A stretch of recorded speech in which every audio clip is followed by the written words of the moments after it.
तो hello guys, आज हम एक्सप्लेन करने वाले हैं सोलो लेवलिंग सीजन 2 के 8th एपिसोड को। पिछले एपिसोड में हमने देखा था जिन्हों को जो एक डीमन नोबल के सामने होता है। तो अब आगे अगले एपिसोड की शुरुआत में हम लोग देखते हैं कि जो जिन्हों होता है वो डीमन नोबल्स के सभी हमलों को डॉज कर रहा होता है और फिर जो उसके सामने डीमन नोबल होती है वो उसका गला पकड़ लेता है और जैसे बंदा उसे मारे तभी सामने से आवाज आती है, प्लीज मेरी जान बख्श दो, मेरे को छोड़ दो। और ये वॉइस सुनकर जिनको थोड़ा सरप्राइज होता है और फिर वो उस लड़की को छोड़ देता है। एंड देन फिर वो जो डीमन नोबल होती है वो एक लड़की में ट्रांसफॉर्म हो जाती है और जिन्गू से अपने जान की भीख मांग रही होती है। और अब जिन्गू से कहता है, पहले तुमने हम पर अटैक किया एंड नाउ अब तुम मुझसे अपने जान की भीख मांग रही हो और मैं तुम्हारे सभी साथियों को मार दिया, क्या तुम्हारे ठीक है? तो वो जो डीमन होती है वो उसे जवाब देती है, नाइट की ड्यूटी होती है अपने लॉर्ड को प्रोटेक्ट करना और जब तक मैं जिंदा हूँ तब तक ये खुश रहेंगे। जो सुनकर जिनको अपने मन में सोचता है, अबे ये बात ये कैसे कह सकती है, और फिर वो इस बात को ज्यादा माइंड नहीं करता और वहाँ से जब वो निकल रहा होता है तभी वो डीमन अपना हथियार निकालती है और जब वो जिनको पे पीछे से हमला करने के लिए आगे बढ़ती है तभी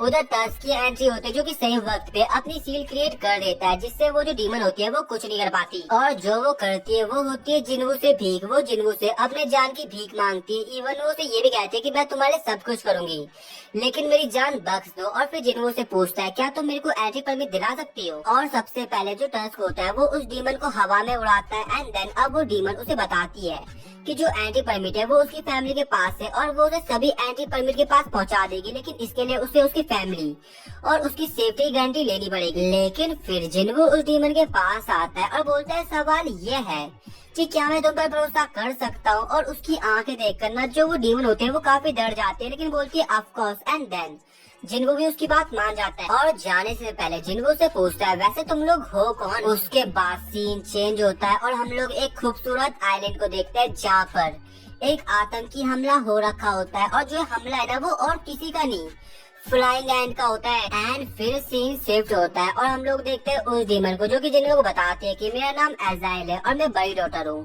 रेडिरो फैमिली की। बट जो जिन्गू होता है ना वो उससे सिस्टम के बारे में पूछता है, लाइक क्या उसे अपने माइंड में वॉइस सुनाई देती है और जो ये कहते हैं कि ह्यूमंस को मार दो, तो एजाइल जवाब देती है नहीं, लेकिन इसके बजाय हमें कोई दूसरी कमांड सुनाई देती है जो होती है कि हम लोग अपने स्पेस को प्रोटेक्ट करें। और फिर जिन्हों पूछता है, ये चीज तुम्हारे साथ कब से हो रही है? और फिर एजाइल बताती है, जब से हम लोग यहाँ पर आए हैं। और फिर जिन्हों पूछता है, वैसे पहले तुम लोग कहाँ पे रहते थे? तो एजाइल जवाब देते डीमन रियलम। और फिर जिन्हों पूछता है, वैसे तुम लोग डीमन रियलम में कर क्या रहे थे? और तभी एजाइल की जो आंखें होती है ना उसमें ग्लिच आ जाता है। तो एजाइल जवाब देते कि वो लोग वॉर की प्रिपरेशन कर रहे थे। और जब एजाइल जिनको कुछ बताने की कोशिश करती है तभी जो सिस्टम होता है वो एजाइल के माइंड में इंटरप्ट करता है, जिससे वो बेहोश हो जाती है, लेकिन फिर जिनको उसे गिरने से बचा देता है। और फिर सीन चेंज होता है और हम लोग देखते हैं एंड की तबाही को, जिसके बारे में जो मिस्टर वो होता है वो सभी को बता रहे होते हैं। और तुम लोग इतना समझ लो कि इन एंड्स को हराने के लिए कम से कम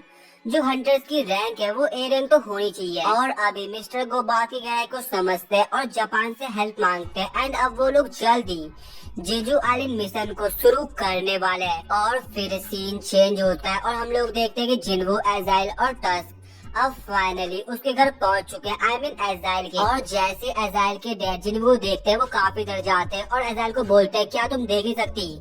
उसने अपनी शैडोज के अंदर काउंटलेस ट्रुप्स को छुपा रखा है। और अभी सभी सोल्जर जिन्हों पे अपने हथियारों को पॉइंट कर देते हैं, लेकिन जिन्हों बोलता है उन्हें कि मैंने एजाइल से वादा किया है, जैसा कि आप मेरे को एंटी परमिट दे दोगे तो मैं आपको हार्म नहीं पहुंचाऊंगा। एंड अभी एजाइल के फादर एक समझदारी वाला डिसीजन लेते हैं और वो समझ जाते कि वो लोग जिन्हों को नहीं हरा पाएंगे और इसीलिए वो जिन्हों को आराम से एंटी परमिट दे देते हैं। और एंटी परमिट मिलने के बाद बंदा इजीली वहाँ से निकल लेता है एजाइल के साथ और उन्होंने इजीली 90 फ्लोर तक रीच कर दिया। और जब वो लोग और आगे बढ़ रहे होते हैं तभी एजाइल उससे पूछता है, जिन्हों वैसे आपने मेरी फैमिली की जान क्यों बख्श दी?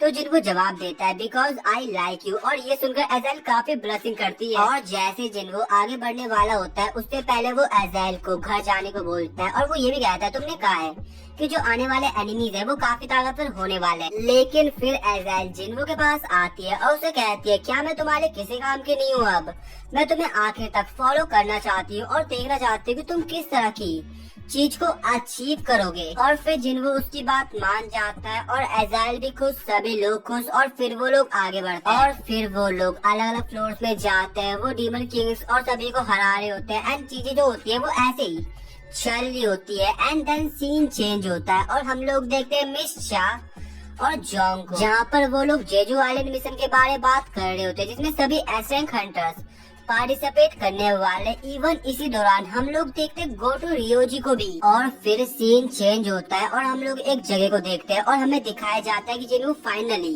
अब 100 फ्लोर रीच कर चुका है और जब वो अपने सामने आगे बढ़ रहा होता है तभी उसके पास से एक ड्रैगन गुजरता है और फिर दूर जाके दीवार पे आई मीन बिल्डिंग के ऊपर खड़ा होता है और उसके ऊपर ना डीमन किंग बैरान बैठा हुआ था जो कि देखने में काफी ज्यादा भयानक लग रहा था। और अभी जिन्हों भी सोचने पड़ जाता है क्या वो उसे हरा सकता है और एजाइल ना उसकी अपीयरेंस से काफी ज्यादा डरी हुई होती है। इसके बाद डीमन किंग काफी सारे गेट्स को ओपन करता है आई मीन क्रिएट करता है जिससे काफी सारे झुंड में बीच निकल रहे होते हैं और अभी जो चीजें होती है ना वो काफी ज्यादा एजाइल के डरावनी हो रही होती है और वो कहते हैं जिन्हों अभी हम क्या करें, लेकिन तभी जिन्हों मोनार्क डोमेन एक्टिवेट करता है जिसके अंदर से झुंड में उसके सभी जो सैरो सोल्जर्स होते हैं वो निकलते हैं और उन सभी बीस्ट को डोमिनेट कर रहे होते हैं, मार रहे होते हैं। और जो इस फाइट के एनिमेशन होते हैं ना वो अलग ही लेवल पे होता है और इस फाइट को तुम्हें एनिमेशन के अंदर जरूर देखना चाहिए। इसके बाद डीमन किंग बैरन हवा में लाइटनिंग अटैक छोड़ता है जिससे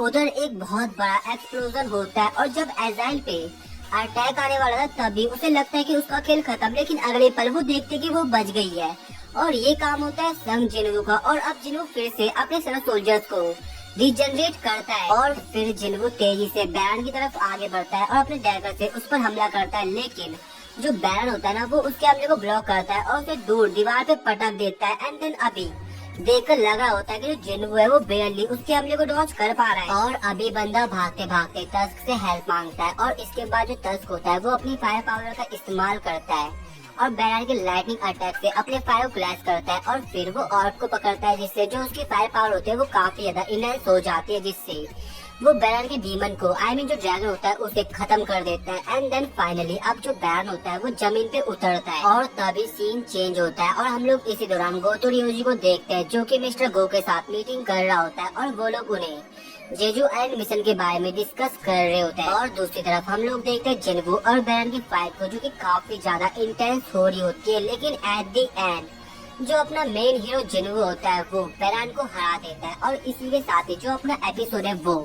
खत्म हो जाता है। तो गाइस अगर तुम्हें वीडियो पसंद आई हो तो वीडियो को लाइक, चैनल को सब्सक्राइब, इस वाली वीडियो को अपने दोस्तों के साथ शेयर कर देना।